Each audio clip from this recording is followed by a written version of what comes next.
Bismillahirrahmanirrahim. Assalamualaikum warahmatullahi wabarakatuh. Alhamdulillahirrabbilalamin. Allahumma sholli ala Muhammad wa ala ali Muhammad. Apa kabar teman-teman semuanya? Bertemu lagi dengan saya di channel Mahkota Hati. Seperti biasa, sebelum materi jangan lupa ya, tuliskan doa terbaik Anda di kolom komentar. Apapun yang menjadi hajat Anda, tuliskan saja. Dan berkali-kali saya ingatkan, jangan bosan untuk terus meminta kepada Allah Subhanahu wa Ta'ala. Salah satunya adalah dengan scripting doa. Lakukan terus. Anda kalau yang suka menulis gitu ya, daripada Anda ngeluh ke grup atau ngeluh ke teman atau ke apa, udah deh jadikan aja scripting doa. Nah, termasuk nih sebelum materi di video ini, di kolom komentar itu tuliskan aja doa terbaik Anda di kolom komentar ya. Alhamdulillah ya Allah aku sehat, alhamdulillah ya Allah tangkulnas dan lain sebagainya. Baik teman-teman semuanya, kita langsung aja ya ke materi. Banyak yang bertanya ke saya tuh begini, melihat video saya ya yang di YouTube itu tentang cara melepaskan hutang. Saya seringkali menyampaikan bahwa lepaskan hutangmu, atau bahasa saya titipkan hutangmu ke Allah. Karena menurut saya itu hutang itu wilayah Allah. Kalau Anda memaksakan diri untuk terus memikirkan hutang, maka Anda nggak akan sanggup. Karena menurut saya hutang itu wilayahnya Allah, menurut saya, dan ini sesuai pengalaman. Nah, kalau sudah wilayah Allah, kita berusaha untuk campur tangan ke sana, kita nggak bakal mampu. Apalagi kalau kita sudah mentok, sudah nggak ketemu jalan, ya ini benar-benar makin ribet urusannya dan kita nggak bakal mampu. Nah, caranya bagaimana? Caranya adalah dengan melepaskan hutang itu ke Allah. Artinya atau simpelnya memasrahkan semua urusan itu ke Allah. Dan memang seharusnya setiap masalah, setiap apapun yang terjadi dalam kehidupan kita itu kita kembalikan semuanya kepada Allah. Yang pertama itu teman-teman gini ya, ketika Anda sudah kebingungan, ketakutan, ya cemas, ya karena memang Anda dikejar-kejar hutang dan Anda sudah nggak tahu lagi harus berbuat apa, cara pertama yang harus Anda lakukan adalah langsung balikkan ke Allah. Caranya bagaimana? Caranya adalah langsung segera ucapkan, baik lisan maupun dalam hati kita itu ucapkan la haula wala quwata illa billah. Apalagi kalau saat Anda sedang tertekan ya, baru ditagih hutang dan Anda sudah menjelaskan dan Anda dipaksa harus bayar, nggak mau tahu. Pertama Anda harus terima itu. Anda dimarahin, Anda dikatain segala macam lah. Harus terima itu. Harus terima, itu resiko yang harus kita terima karena memang itu salah kita. Terima. Yang kedua, segera langsung libatkan Allah. Artinya kembalikan ke Allah. La haula wala quwata illa billah. Ya Allah, hamba nggak mampu. Hamba lemah, semuanya hamba kembalikan kepadamu ya Allah. Yang pertama ya teman-teman semuanya, harus melibatkan Allah. Kalau Anda nggak melibatkan Allah, percaya deh, makin bingung Anda, makin stres. Kemudian caranya selalu cara saya bahkan sampai saat ini itu saya lakukan. Setiap ada masalah, itu saya berusaha untuk melepaskan semuanya ke Allah. Tapi tetap saya bergerak, tetap saya berusaha untuk berikhtiar, mencari solusi. Tapi ketika saya sudah mentok, nggak ketemu jalan keluar, saya nggak mau paksain. Saya langsung, ya Allah, la haula wala quwata illa billah. Ini semua karena kehendakmu, takdirmu ya Allah. Hamba ikhlas, hamba ridha. Hamba mohon ya Allah, berikan kekuatan, berikan kesabaran, berikan keikhlasan buat hamba untuk bisa menghadapi semuanya. Nah, sekarang begini teman-teman semuanya. Mulai hari ini ya, kalau mau ikut cara saya ya, setiap Anda selesai sholat, jangan langsung bangkit, jangan langsung kegiatan, jangan. Coba Anda duduk sejenak, merenung atau ya menenangkan diri lah. Setelah Anda sholat, kemudian Anda berdoa, setelah berdoa Anda coba merenung dan menenangkan diri, langsung Anda pegang dada kiri Anda. Latih ini aja. Saya dulu melatihnya begitu. Karena memang untuk melepaskan hutang ini nggak mudah teman-teman semua. Butuh proses. Makanya banyak yang bertanya ke saya tuh, Pak, kadang hati saya tenang, kadang tidak. Kalau hati saya tenang itu saya merasa yakin bahwa Allah itu menolong. Tapi ketika sudah waktunya dekat jatuh tempo, saya nggak punya duit untuk bayar hutang, ini kembali lagi saya gelisah. Nah memang faktanya begitu. Nah kembali ke yang tadi teman-teman semua. Setelah Anda berdoa, Anda pegang dada kiri, Anda katakan innalillahi wa inna ilaihi raji'un. Innalillahi wa inna ilaihi raji'un. Innalillahi wa inna ilaihi raji'un. Ya Allah, sesungguhnya aku milikmu dan akan kembali kepadamu. Begitu juga dengan masalahku ya Allah. Engkau yang menghadirkan masalah ini dan Engkau pula yang menyelesaikan masalah ini ya Allah. Mulai hari ini ya Allah, hamba pasrahkan, hamba lepaskan semua hutang ini, beban masalah ini kepadamu ya Allah. Semoga ini jadi jalan ampunan atas dosa-dosaku ya Allah. Lakukan itu teman-teman semuanya. Nah sebenarnya dulu itu ya, bahkan ini sampai sekarang cara saya itu saya lakukan selalu, bahkan bukan hanya selesai sholat.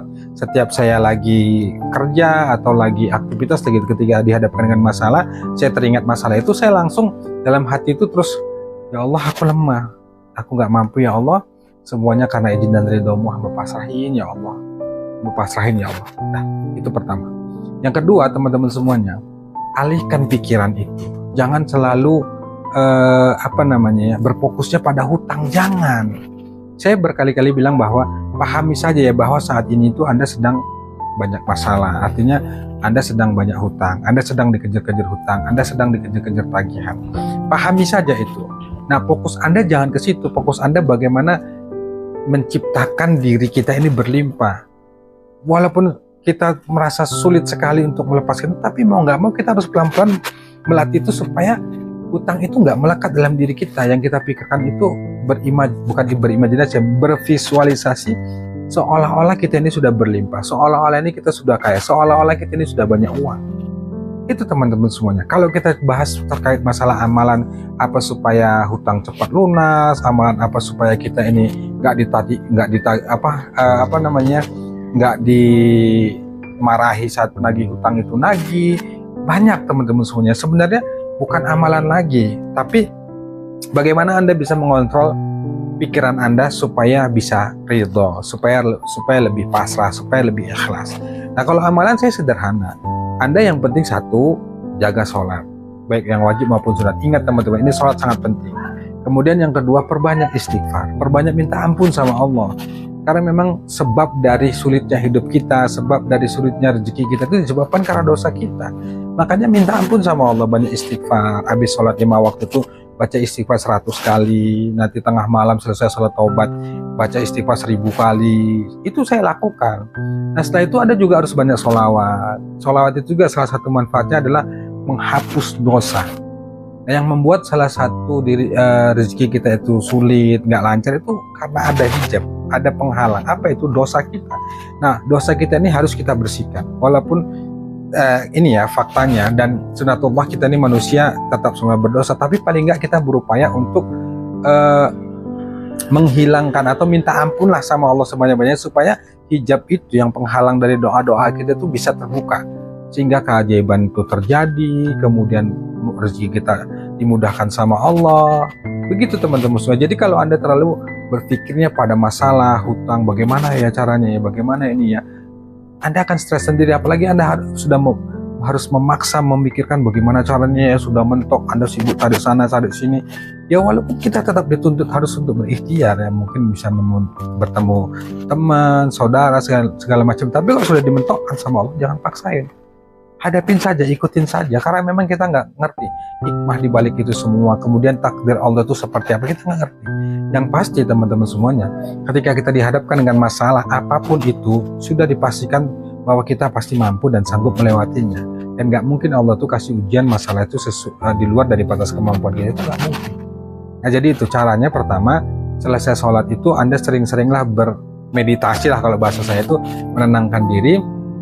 Ya, menenangkan diri dengan cara bicara ke diri sendiri, kemudian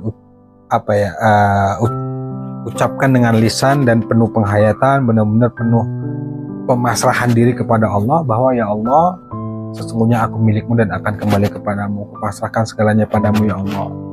Sudah sampai sebatas itu aja. Setelah itu Anda kembali kegiatan, tetap bekerja, tetap cari usaha dan lain sebagainya. Kalaupun belum ketemu solusinya, udah tetap jalanin saja. Terima saja bahwa hari ini Anda itu direndahkan, Anda dah ikhlasin saja. Insya Allah kalau kita melatih itu, pelan-pelan nanti muncul rasa ikhlas, rasa nerima. Karena memang ketika kita sudah menerima ridho atas ketetapan takdir Allah itu, maka petunjuk-petunjuk Allah termasuk solusi, termasuk keajaiban itu akan dibuka sama Allah. Nah, kalau untuk amalan itu tadi saya katakan ya, jaga sholat, kemudian perbanyak istighfar, perbanyak sholawat, ya usahakan ya, karena memang kita lagi banyak masalah itu, usahakan bangun malam tahajud. Sholat tahajud itu Anda berdoa, Anda berkeluh kesah ke Allah, Anda meminta apa yang menjadi hajat Anda tumpahkan semua keluh kesah Anda di saat tahajud itu, tumpahkan saja teman-teman semuanya. Lakukan itu secara rutin, jangan 1 hari 2. Coba targetin deh 40 hari tanpa putus Anda melakukan tahajud. Istighfarnya kencangkan, sholawatnya dikencangkan, tahajudnya dikencangkan. Setelah itu nikmatin semuanya, hadapin semuanya dengan hati yang pasrah, hati yang sabar, hati yang ridho. Karena nggak ada cara lain teman-teman semuanya. Berkali-kali saya sampaikan ya, kalau Anda makin menggebu ingin selesai, makin ingin terburu-buru semuanya cepat selesai, Anda makin stres sendiri. Nggak bisa teman-teman, semuanya butuh proses, dan itulah bukti bahwa Allah itu menggenggam segalanya. Allah yang punya kuasa, kita nggak bisa berbuat apa-apa teman-teman semuanya. Jadi lakukan saja, terima saja dulu teman-teman semuanya. Insya Allah nanti pelan-pelan akan dihadirkan sama Allah tuh rasa ikhlas, rasa pasrah. Yang dengan rasa itu nanti akan Allah buka jalan yang kita tidak pernah menduga-duga, yang biasa kita sebut dengan keajaiban. Itu cara yang saya lakukan teman-teman. Tapi ingat ya, tetap bergerak, tetap lakukan yang terbaik. Itu ya teman-teman semuanya ya. Semoga dipahami dan semoga bermanfaat. Wallahu a'lam bishawab. Assalamualaikum warahmatullahi wabarakatuh.